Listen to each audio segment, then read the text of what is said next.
आप सभी को राजकुमार गया बिहार की ओर से नमस्कार और आप सभी का योग जनहित सिस्टम में स्वागत है।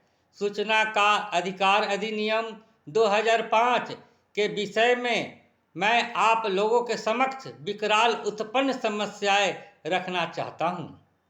सूचना का अधिकार अधिनियम 2005 को वर्तमान सरकार द्वारा सूचना अधिकार अधिनियम 2005 को बुरी तरीके से बर्बाद कर दिया गया है।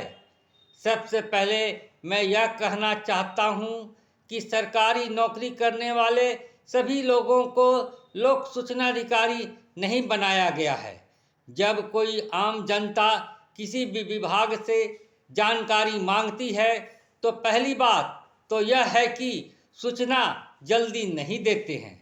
अगर देते भी हैं तो भ्रमित करने वाली जानकारी देते हैं और जब आप अपील करते हैं तो अपील में भी भ्रमित कर दिया जाता है।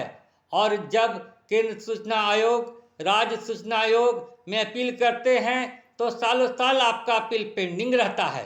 वर्षों से लंबित अपील के कारण अपीलार्थी भूल जाता है और इसका फायदा उठाकर अंत में आपका अपील आवेदन खारिज कर दिया जाता है।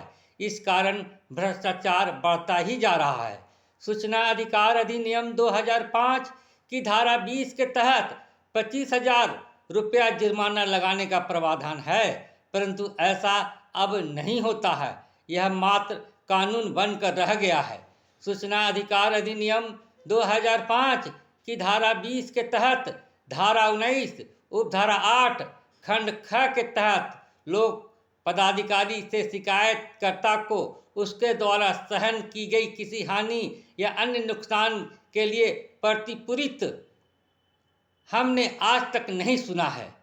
मात्र कानून बनकर रह गया है। होना चाहिए कि अपीलकर्ता को मानसिक तनाव या किसी हानि या अन्य नुकसान के लिए अलग से जुर्माने का राशि अपीलार्थी को मिलना चाहिए। सरकारी नौकरी करने वाले सभी अधिकारी को जन सूचना अधिकारी बनाया जाए। जिस अधिकारी से सूचना मांगी गई है वही सूचना उपलब्ध कराए। जिस अधिकारी के माध्यम से भ्रामक सूचना दी जाती है या सूचना नहीं दी जाती है तो उच्च पदस्थ व्यक्ति को यहाँ प्रथम अपील दायर करनी चाहिए।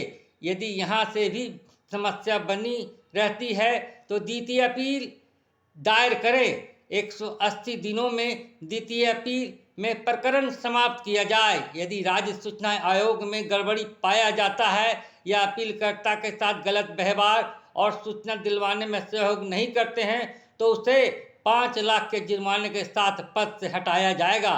लोक सूचना पदाधिकारी को 25,000 रुपये से 75,000 रुपये जुर्माने की राशि की जाए। अपीलीय पदाधिकारी के पास समस्या बरकरार रहने पर भी इन पर भी 75,000 रुपया जुर्माने की लगाई जाए। अगर मैं 2024 में मुख्यमंत्री बनता हूं तो सूचना के अधिकार को बहुत ही सख्त और मजबूत बनाऊंगा। धन्यवाद।